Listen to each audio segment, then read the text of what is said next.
अस्सलाम वालेकुम फ्रेंड्स। उम्मीद करती हूँ कि आप सब खैरियत से होंगे। फ्रेंड्स, आज जिस नावल के बारे में हम डिस्कस करने जाएंगे वो टोनी मॉरिसन की एक मास्टरपीस वर्क है, beloved novel. Beloved novel friends publish हुआ था 1987 में। और ये स्टोरी जो है बिलवड की, it is based on the slavery, suppression, humiliation and torture.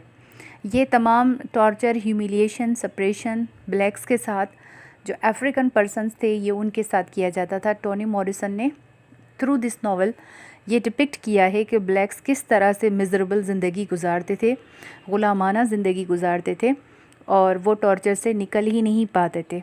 तो ये नावल पढ़ने के बाद आपको अंदाज़ा होगा कि उनकी ज़िंदगी कितनी बुरी गुज़र रही थी। This novel does not follow chronological order. अब क्रोनोलॉजिकल ऑर्डर क्या होता है? क्रोनोलॉजिकल ऑर्डर होता है कि कोई चीज़ सिलसिलावार चल रही होती है। लाइक एक इवेंट हुआ, फिर उस इवेंट की वजह से दूसरा इवेंट होता है, फिर तीसरा इवेंट होता है। तो इसी तरह से इस नावल की जो फ़िक्स टाइमिंग पीरियड फ़िक्स नहीं है। कभी नावल का पास्ट शो किया गया है, कभी प्रेजेंट शो किया गया है। तो ये तमाम का तमाम नावल फ्लैशबैक्स पे मेमोरीज़ की फॉर्म में डिपिक्ट किया गया है। तो ये चीज़ बहुत ज़रूरी थी समझना। इस नावल की सबसे जो मेन कैरेक्टर हैं वो सेथी हैं, SETHI, Sethe. She is the protagonist हैं, जिनके 4 बच्चे हैं। जैसे ही नावल स्टार्ट होता है, we come to know that Sethe lives with her 18 years old daughter Denver. पता चलता है कि डेनवर के साथ सेथी रहती हैं, जो कि 18 साल की लड़की हैं, एट सिनसिनाटी, ओहियो में रहते हैं। मदर इन लॉ हैं उनकी, सेथी की मदर इन लॉ हैं बेबी सक्स, जिनकी डेथ होती है 1865 में। Just before her mother in law's death, mother in law की डेथ से कुछ ही वक्त पहले Sethe gives birth to 2 sons. कुछ साल पहले सेथी ने पैदा किए हैं 2 बेटे। एक हॉवर्ड है, 1850 में पैदा हुआ है, और बगलर है, 1851 में पैदा हुआ है। तो दोनों की बर्थ में 1 ईयर का डिफरेंस है। मगर जैसे ही ये बच्चे बड़े होते हैं तो दोनों ही लड़के भाग जाते हैं घर से। 1865 में बेबी सक्स सेथी की मदर इन लॉ की डेथ से थोड़ी ही देर पहले, कुछ आवर्स पहले, हॉवर्ड और बगलर दोनों घर से भाग जाते हैं। अब रीज़न क्या है उनके भागने का? उनका रीज़न ये है कि जिस घर में सेथी रहती हैं और डेनवर रहती हैं, उस घर में एक स्पिरिट है, एक घोस्ट है, जो ये बिलीव किया जाता है कि बिलवड का, जो कि डॉटर थी सेथी की, ये बिलवड का ये रूह है जो घर में तमाम मेंबर्स को तंग करता है। और तंग करने की इतनी हद आ गई कि दोनों जो हैं वो लड़के हॉवर्ड एंड बगलर, जो कि बिलवड के भाई थे, वो घर से भाग जाते हैं। Beloved was born in 1854 November. Beloved की पैदाइश 1854 में होती है। और इसके बाद हमें पता चलता है कि there is a character of Paul D, जो कि हस्बैंड होते हैं, बाद में चल के हस्बैंड हो जाते हैं। Basically he is a slave, वो भी सेथी की तरह ग़ुलाम होते हैं।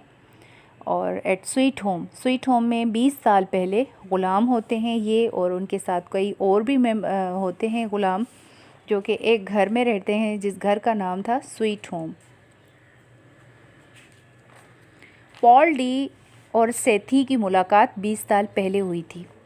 1873 से 1853 के अराउंड हुई होगी, क्योंकि 1873 का नावल में टाइम पीरियड चल रहा है, और Sethe remembers the time period of 1853, जब पॉल डी की मुलाकात अचानक से 20 सालों के बाद होती है। तो सेथी की तमाम पुरानी और मिज़रेबल यादें दोबारा वापस आ जाती हैं। सेथी ने इस नावल के थ्रू ना सिर्फ अपने बारे में बताया है कि as a African, as a black person, किस तरह की miserable condition as a slave Sethe ने बर्दाश्त की, बल्कि 60 मिलियन पीपल्स जो कि अफ्रीकन्स थे, उन्होंने उनकी सप्रेशन शो की गई है, जो कि ब्लैक थे। सेथी वॉज सर्वेंट, सेथी एक ग़ुलाम थी ऑफ अ लेडी जिनका नाम नहीं मेंशन नॉवल में, बट उनको मैम के नाम से मेंशन किया गया है। When she was 13 year old, Sethe जब बहुत छोटी थी, बच्ची थी, 13 साल की थी, तो सेथी की मालिक जो थी वो एक मैम थी। मैम ने सेथी को सेल किया था गार्नर्स फैमिली में। अब ये गार्नर्स फैमिली फ्रेंड्स याद रखें कि आगे चल के गार्नर्स फैमिली का काफ़ी जिक्र आएगा। सेथी चली जाती हैं स्वीट होम से गार्नर्स फैमिली। अब जो सर्वेंट्स वहाँ जाने के बाद सेथी देखती हैं कि बहुत सारे सर्वेंट्स हैं जिनमें पॉल डी भी शामिल था, और उन स्लेव्स में सेथी ने प्रेफर किया पॉल डी को शादी करने के लिए, क्योंकि पॉल डी ने अपनी मदर को फ्री करवाया था। तो सेथी को एक उम्मीद थी कि may be after marriage I also get free, कि मुझे भी फ्री होने का चांस मिल जाए, ग़ुलामी से आज़ादी मिल जाए। तो ये वजह थी। 1850 से 1851 तक गार्नर्स ने हैंडओवर किया Sweet Home to Mister Garners brother. अब नॉवल में ऐसा हुआ कि गार्नर्स की तबीयत अचानक से ख़राब होने लगी। मिस्टर एंड मिसेस गार्नर्स ने स्वीट होम स्कूल टीचर के हवाले किया, जो कि गार्नर्स का ब्रदर था और मिसेस गार्नर्स का ब्रदर इन लॉ था। Home school teacher was a cruel person. He was very strict person. He was completely racist. एक नस्ल परस्त इंसान होता है जो सिर्फ अपनी नस्ल के साथ मोहब्बत करता है, बाकी जितने लोग होते हैं उनके साथ डिस्क्रिमिनेट करता है। तो ही such a person is called racist. School teacher बहुत क्रूअल था, और अगर आप ये नावल पढ़ेंगे आप स्कूल टीचर के बारे में जो जुल्म किए स्कूल टीचर ने तमाम ग़ुलामों के साथ, स्पेशली सेथी के साथ, तो आपको बहुत ही तकलीफ़ होगी पढ़ के। He is very strict, he is very slave with the slaves. So the slaves decide to run away. अब उनके मजालिम की ये हद हो जाती है कि वो जितने ग़ुलाम होते हैं वो भागने का फ़ैसला कर देते हैं। Sethe sends her children to Cincinnati at her mother in law. उनकी mother in law Baby Suggs के पास सिंसनाटी में भेज देती हैं सेथी अपने बच्चों को, क्योंकि सेथी की शादी हो चुकी है और वो बच्चे पैदा करती हैं, तो जैसे उनके जो बड़े बच्चे होते हैं उनको भेज देती हैं। Sethi and her husband Paul the are tortured brutally उनको टॉर्चर किया जाता है। So they make up their mind to run away. वो यहाँ तक फ़ैसला कर लेते हैं कि हम छोड़ के घर कहीं किसी तरह से भाग जाएंगे। Sethe was pregnant at the time when she had decided to run away. She was brutally tortured, यहाँ तक टॉर्चर हुई कि बहुत ज़्यादा टॉर्चर हुई कि स्कूल टीचर और उनके नेफ्यू, स्कूल टीचर और नेफ्यू ने बहुत सेथी के ऊपर जुल्म किया। Sethe was successful to run away from Garners. Sethe fortunately successful हो जाती हैं, घर से गार्नर्स हाउस से भाग जाती हैं, स्वीट होम से। शी इज़ बेयरफुट, वो नंगे पाँव होती हैं। She runs away through forest, जंगल के रास्ते से वो भाग जाती हैं।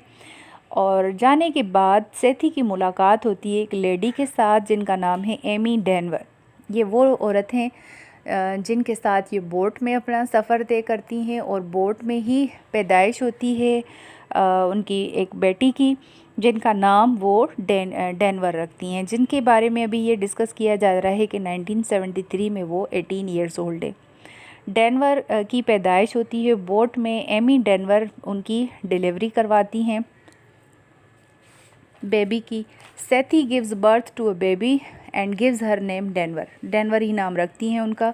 सेथी finally after struggle reaches to her home and meets with her rest 3 children. Sethe किसी तरह से भाग के वो मिलती है अपने बच्चों के साथ, बेबी सक्स के साथ मिलती हैं और अपने 3 बच्चों के साथ मिलती हैं।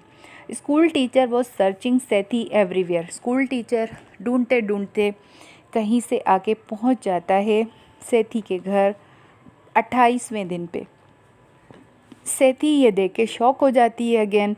She faces dehumanizing condition of her life of slavery. She tries to resist that condition, वो उस कंडीशन से वो रेजिस्ट करती हैं। Sethe kills her daughter Beloved. वो किस तरह से मारती हैं, वो कुछ इस तरह का सीन होता है कि सेथी कोशिश करती हैं कि मैं भाग जाऊं, मैं रन अवे हो जाऊं, मगर वो नहीं चाहती किसी तरह से कि मेरी न्यूली बॉर्न बेबी भी ग़ुलामों की ज़िंदगी गुजारे। तो इस वजह से कोई हथियार, कोई औज़ार उठाती है, कोई कुल्हाड़ी, और वो अपनी बेबी को कट लगाती है, तो वो जो है वो डेथ हो जाती है बेबी की।